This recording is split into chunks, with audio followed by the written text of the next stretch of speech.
It's a big one. You are finally getting my reviews and my prediction for the 2021 Best Picture Academy Award winner. Welcome back, or if you are new here, welcome. My name is Katrina and I usually make bookish content here on this channel at least twice a week. Next week I will do, don't worry. But right now we are in Oscars week, and so you are getting my usual weekend movie reviews as Oscar week videos. So I will leave a playlist of my Oscar week videos linked up above, because I have standalone reviews of quite a few of these movies that I'm going to talk about in there. I will try and link those up above as I go through them as well. But yeah, if you want more detailed thoughts on those, I have whole videos talking about them. So we're just going to go through the list. I'm going to give you a quick review, and then at the end I will give you my prediction for the winner. I never get this right, so it should be fun. Let's start with The Father. I was lucky enough to see this on the big screen. So exciting. So exciting to see a movie in theatres 402 days after the last movie that I saw in theatres. But, you know, fully vaccinated, felt very safe, mask policies, wipes, hand sanitizer, all over the place, distance between the seats, everything. It was great. So seeing this on the big screen was a real treat. It has a tiny cast. It has a tiny set. I think this one was adapted from a play, and so that is the reason for our small set. And that made it feel as claustrophobic as Anthony Hopkins' character, who is also called Anthony, must have felt, because we really get that feeling of sort of being trapped inside this one particular room, flat, whatever you want to call it, with him. We never actually, as viewers, get to go outside. We enter that flat and that's us. We're in that flat. You know, we're in different rooms of the flat, or we're in different rooms as perceived by Anthony in the flat.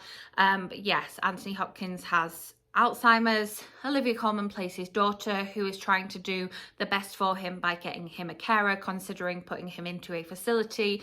And we see how that all plays out. We see moments where Anthony Hopkins doesn't recognize people. We see moments where he gets very emotional, both highs and lows. We see sort of carers and other family members mentioned.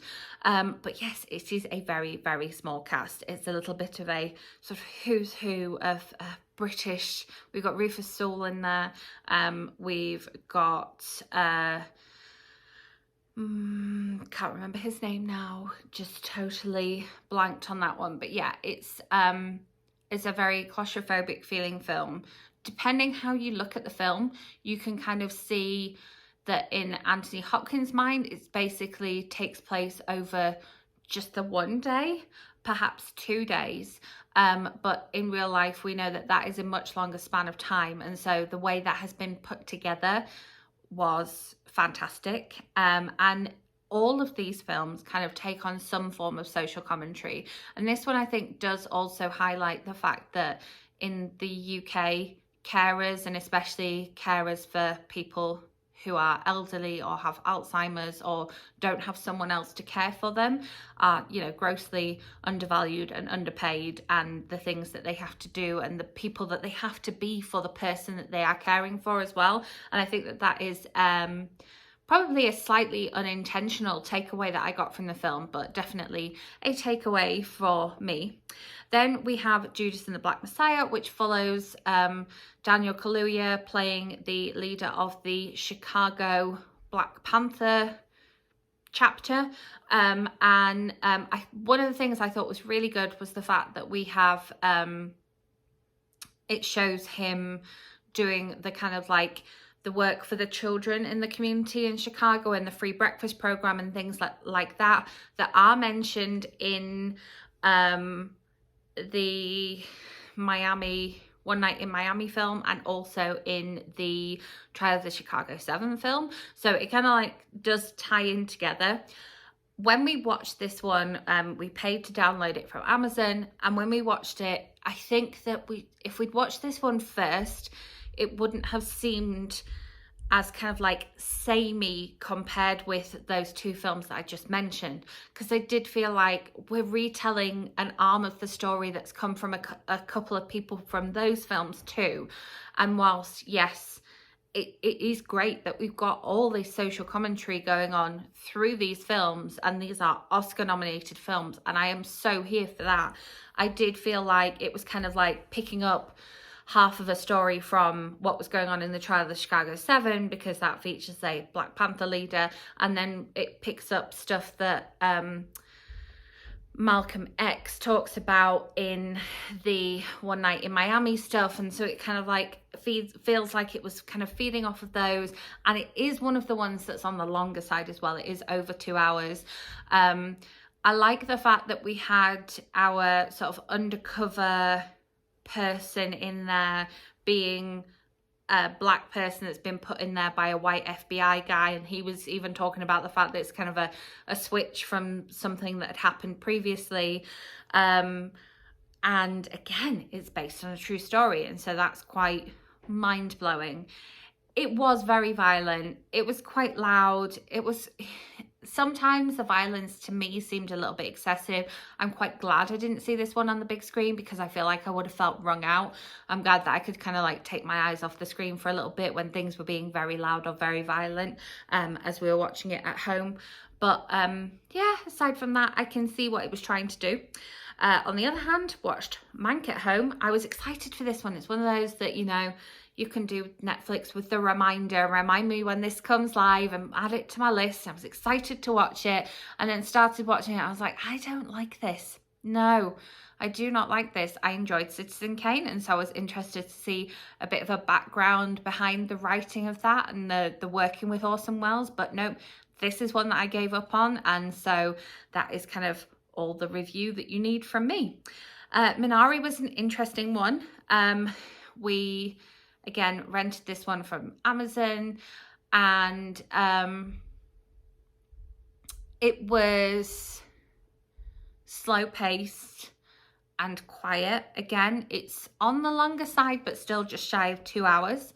And I thought it was interesting the fact that we had a mixture of Korean and English being spoken, because it features a Korean family who move from California to Arkansas and want to build a farm out there and have Korean produce and kind of make a business out of that.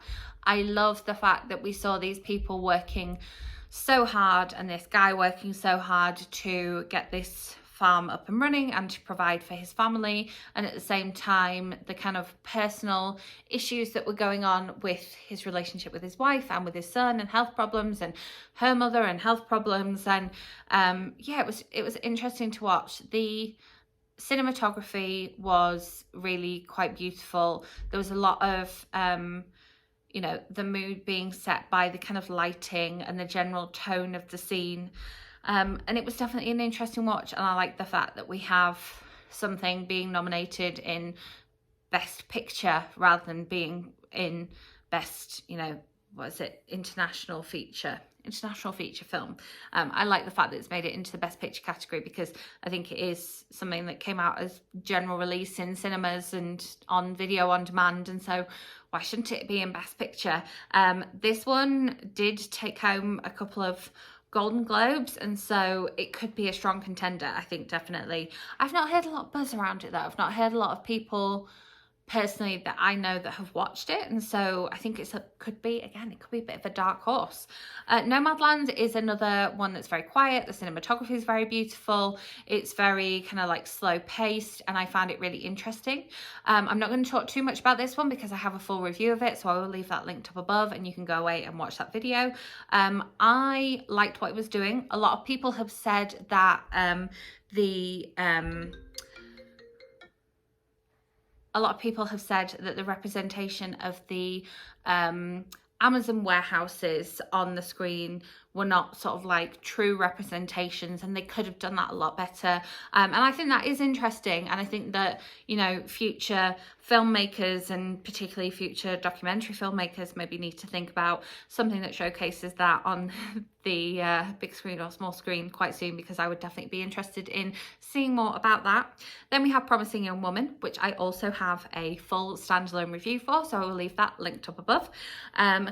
That is Carey Mulligan trying to avenge the fact that her former college best friend accused somebody of sexual assault and rape, and it was like, well, it's his word against hers, there were no witnesses, blah blah blah, and basically just didn't get listened to. And so she kind of like turns the tides and goes on a revenge trip.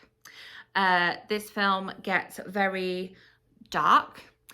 It is also a very true representation of what it can be like being a woman who is out there.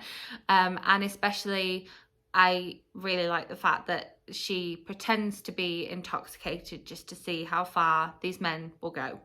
I think it's something that more and more people are talking about now. And I think, you know, we saw a lot of that in Bombshell last year, but with more higher powered people. And so this story is definitely telling what it's like for, you know, the general girl on the street, girl in college, educated young woman, promising young woman, and how, you know, it can happen to all of us. And so this, I don't know, I would love to see something like this win Best Picture, but that's just me personally. Then we have Sound of Metal, which is Riz Ahmed starting to lose his hearing and going to a kind of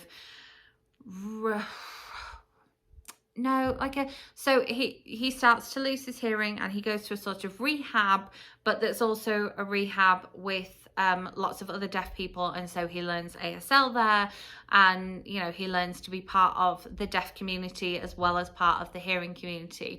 And it is a beautiful film, and I really did enjoy this film, and this is something that was kind of on my radar anyway. And then when it got nominated for the Golden Globe, I was like, yes, we have to watch this. And then I was pleased that it picked up some Oscar nominations too. I enjoyed watching it. I love the fact that Riz Ahmed learnt to play the drums, learnt to do ASL for this film. Like, it's pretty good. And it's just a generally all-round kind of like heartwarming, true story, bit of bittersweet in there. And I like the fact that we don't have to, you know, like fix the main character in order for him to make progress. I like the fact that we can still be a bit broken and have made progress. And then finally we have The Trial of the Chicago 7, which I also have a whole standalone review talking about, so I'll leave it linked up above. This is one of these where it is a Netflix original, so I wonder what the impact of this would have been on me had I seen it on the big screen. And I know that we kind of can't project that on this year's Oscar nominations because we, you know, there are still places where cinemas are entirely closed, and there are places where, you know, cinemas are not coming back again ever. And so we can't kind of say that, but for the kind of Oscar stuff, it's really difficult not to go, yes, but what would this have looked like on a big screen? Like, I think it was one of these that probably went to some of the film festivals and was shown on big screens, whether they were indoor or outdoor screening or pre-pandemic or what have you.